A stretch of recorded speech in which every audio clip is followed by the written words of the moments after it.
હું વિજય પરમાર વીર એક ફौजी પિતાનું દેશની રક્ષા માટે શું કર્તવ્ય હોય છે એ જણાવતો પિતા અને દીકરીનો સંવાદ આપની સમક્ષ રજૂ કરું છું.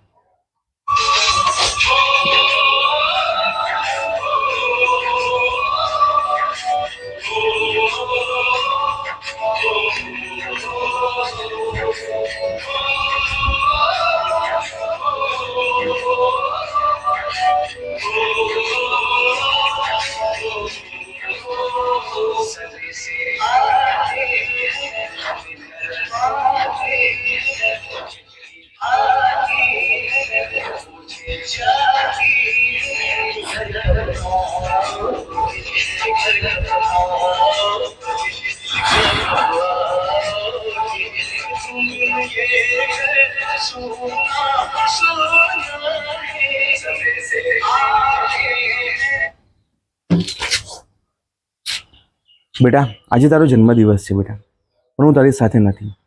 ભારત માતાની રક્ષા કરવાને કારણે હું તારી સાથે રહી શકતો નથી બેટા. તારા કેટલાય જન્મદિવસો પર હું હાજર રહી શક્યો નથી બેટા.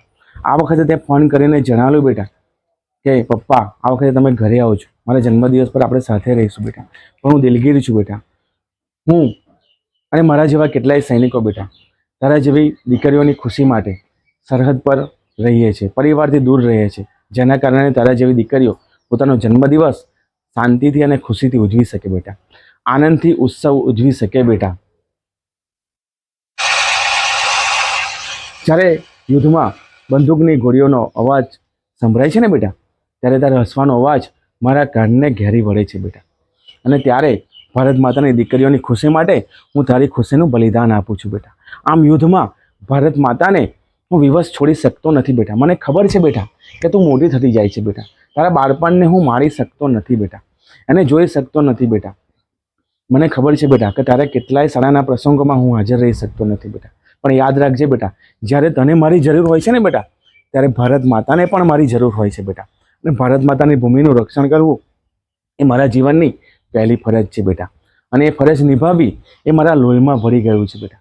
આ મારી વિવશતા છે બેટા, આ મારી વ્યથા છે બેટા. તું તારો જન્મદિવસ આનંદથી ઉજવજે બેટા, તું આનંદથી કેક કાપજે બેટા. અને યાદ રાખજે બેટા કે તારા જેવી દીકરીઓની ખુશી માટે તારા પિતા સરહદ પર બેઠા છે બેટા.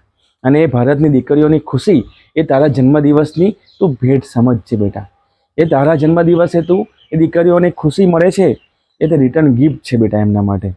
અને તું તો બહાદુર પિતાની બહાદુર દીકરી છે બેટા, ખબર છે ને તને બેટા? શૌર્યમ દક્ષમ યુદ્ધે બલિદાન પરમ ધર્મ.